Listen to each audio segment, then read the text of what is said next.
Hai guys, kembali lagi di podcast Nami. Aku Miska dan aku Deswita. Di podcast kali ini kita mau bahas topik yang seru nih. Judulnya dari sketsa ke karya digital. Kedengarannya keren kan? Padahal aslinya kita cuma mau ngajak kalian nostalgia sama pensil dan kertas.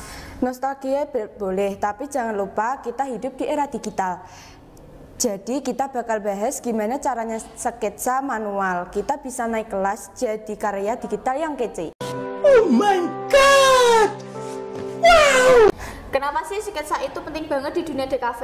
Padahal kan sekarang semua serba digital. Tinggal klik jadi. Nah, itu dia masalahnya. Banyak kayak mikir gitu. Padahal sketsa itu kayak fondasi rumah loh. Kalau fondasinya kuat, rumahnya juga bakal kokoh.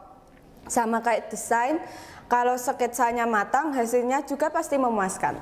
Setuju, sketsa itu tempat kita bebas berekspresi tanpa takut salah. Mau coret-coret, mau bikin gambar aneh, semua bebas. Nggak ada tombol undo kayak di komputer. Jadi kita lebih mikir sebelum bertindak. Nah betul, sketsa juga ngelatih kita buat ngelihat detail. Coba deh perhatiin, sketsa yang bagus itu biasanya punya detail yang bikin kita bilang, wah keren. Padahal detail itu nggak bakal kelihatan kalau kita langsung bikin di komputer. Oke, sekarang kita masuk ke bagian yang paling penting. Gimana caranya mengubah sketsa manual jadi karya digital? Jangan khawatir, ini bukan sulap, bukan sihir, tapi tetap butuh usaha. Pertama, foto atau scan sketsa kalian.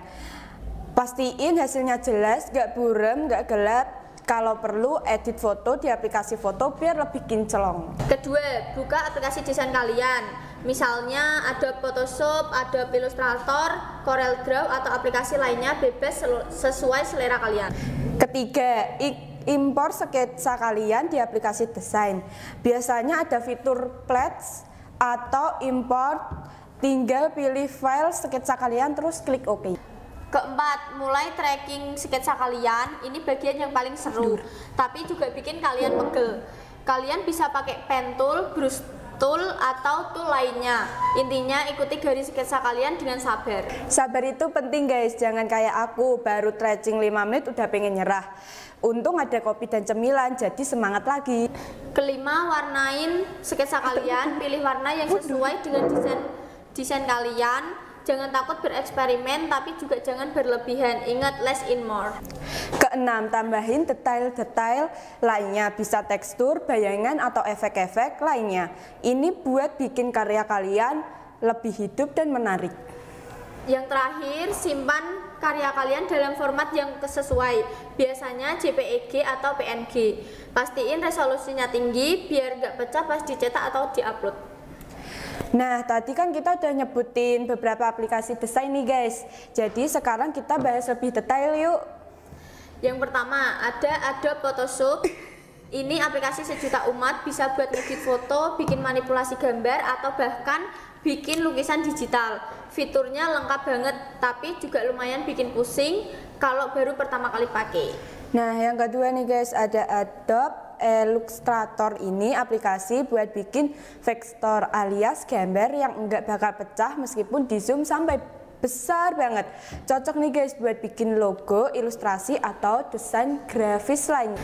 Yang ketiga ada CorelDRAW. Ini juga aplikasi vektor, mirip-mirip sama Adobe Illustrator. Bedanya CorelDRAW lebih user friendly, jadi lebih gampang dipelajari buat pemula. Nah, selain itu ada juga aplikasi-aplikasi lain yang bisa kalian coba, misalnya Procreate buat iPad, Affinity Designer buat Mac, atau Krita buat yang pengen aplikasi gratis. Miss, omong-omong nih tentang sketsa. Kira-kira kamu pernah nggak sih buat sketsa gitu? Iya pernah sih, tapi dulu itu waktu kelas 10. Sekarang bisa nggak nih kira-kira kalau disuruh buat sketsa manual? Ya dikit sih, tapi kan kayak agak lupa ya, kan itu ada teknik-tekniknya. Kalau kamu pernah itu nggak buat sketsa kayak aku gitu nggak?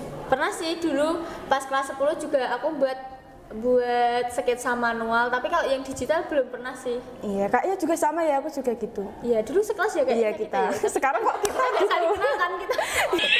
Itu. Menurutmu sketsa itu kayak gimana sih?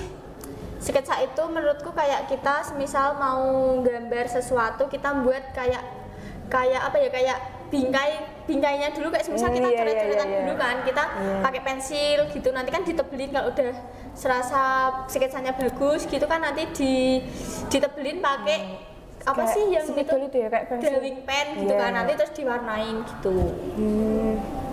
Kira-kira kamu bisa nggak sih ngubah itu sketsa manual jadi sketsa digital?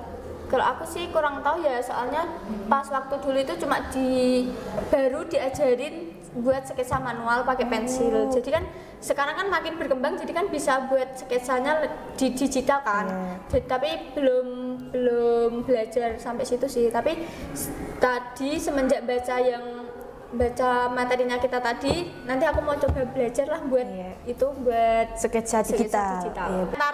Di antara aplikasi Adobe Photoshop, terus Illustrator sama CorelDRAW, kamu pernah desain pakai yang mana sih?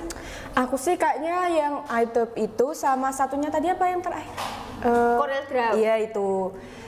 Kalau yang di CorelDRAW lebih bisa menguasai nggak? Maksudnya bisa paham nggak sih pakai Iya, CorelDRAW? kalau aku itu lebih sacet gitu aja sih. Maksudnya gimana ya? Kalau bisa langsung buat gitu loh. Berarti pernah buat desain pakai CorelDRAW? Iya pernah, itu di sekolahan. Buat apa sih Kak, boleh tahu? Ya kayak buat itu logo Telkom sama itu ya apa? Depannya kaset itu loh, kamu tau nggak?